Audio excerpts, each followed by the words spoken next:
This year, AMISOM is focusing on the role of women peacekeepers in the host communities and strategies the civilian component has embarked on to work with both the military and police to streamline gender-related activities in order to promote and protect women's rights in Somalia.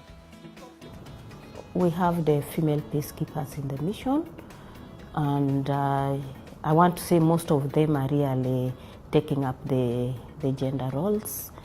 And we have also opened our gender offices in the sectors. It's not only in Mogadishu, but we have tried to expand to the sectors, and we have representatives who are specifically looking at gender-related issues in the sectors.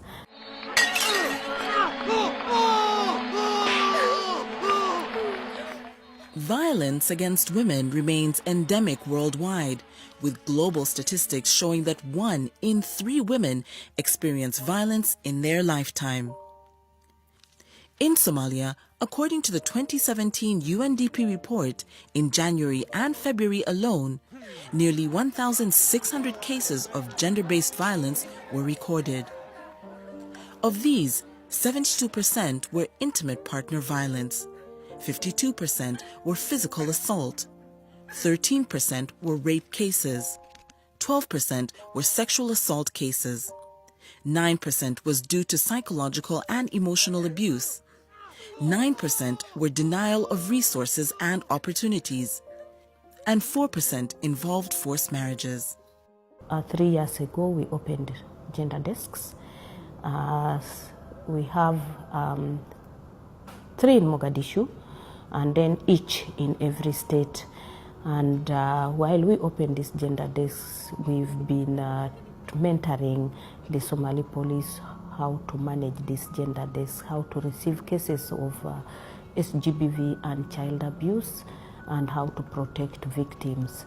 And this has been going on for some time. And who is doing this? It's our female police officers, because they are the ones who specifically handling these activities. They investigate cases of the family violence, sexual violence, child protection. They also collect data for the same offenses.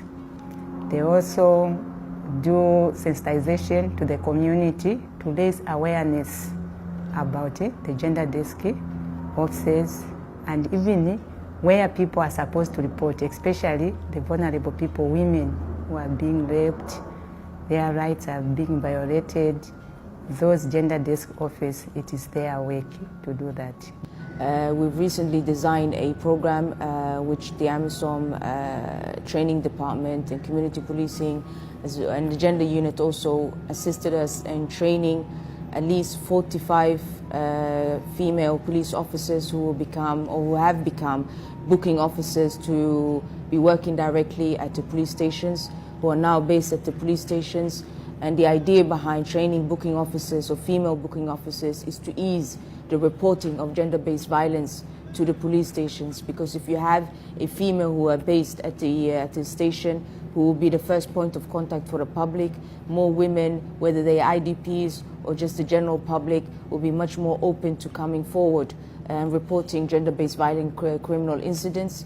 And this is one of the many projects that, one of the most successful projects I would say that we have done together with our AMISOM counterparts to combat gender-based violence. Decades of conflict, insecurity, environmental shocks, and widespread use of harmful traditional practices put women and girls at risk of sexual gender-based violence. This is particularly true for internally displaced persons in IDPs who are at risk of gender-based violence and sexual exploitation due to limited security in these IDP settlements and generally poor living conditions. We sensitize the people so that they know their rights and they know how to report the cases. So we are sensitizing the clan and religious leaders so that if the cases are reported to them, they are supposed also to hand over to the police station so that even the victim can get a proper service. And show the the role that we have tried to play as AMISOM is to try and introduce a different picture of uniformed personnel. So by having women peacekeepers walking around in IDP camps, we are communicating to the community that uniformed personnel role is there to protect them. In Barawe, a town located in southwest state Lower Shabelle region, AMISOM Sector 1 under the UPDF engages in a number of activities. Among these are the community engagements with the local leaders that has been a key in winning the hearts and minds of the local population.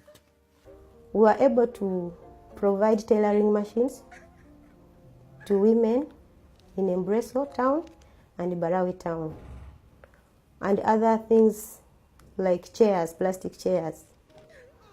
Also, we were able to provide saloon equipment to Somali women group in Embreso and Barawe.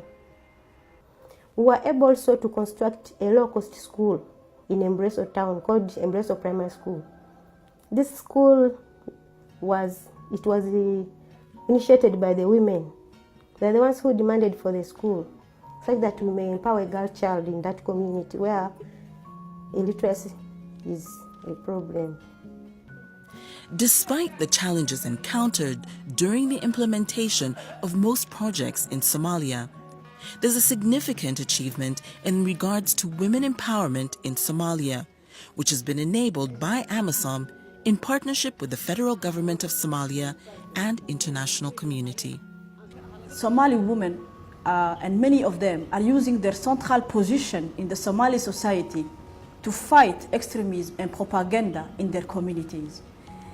They are educating their children about the religion of peace, denouncing weapon caches, enrolling in the police and the military intelligence apparatus, and they are playing an important part in the counter-extremism, soft and hard effort. So we can see that despite their experience as survivors, Somali women had played and continue to play a critical role in the Somali peace process. They are leading many committees and NGOs working towards reconciliation and peace. AMISOM did a great job with us, especially with the Ministry of Defense, because they provide for us a lot of trainings, and we benefit the trainings. And they have been training us in human rights, child soldier, gender, and so we got a lot of trainings. And after we get the trainings, we train others. We have done a lot with women parliamentarians. We have trained women parliamentarians on issues around protection, on issues around women's rights, and issues around the gender equality and the Security Council Resolution 1325. We also have worked with the violent extremism, and we have supported the ministry in strengthening and mainstreaming gender within our efforts with violent extremism. Therefore, AMISOM calls for more female peacekeepers to enhance the overall holistic approach to their ongoing peace support operations. The African body also believes that there's clearly more work to be done to integrate more female peacekeepers into all the areas of deployment, as more skilled and trained female peacekeepers can only be an asset to future peacekeeping operations.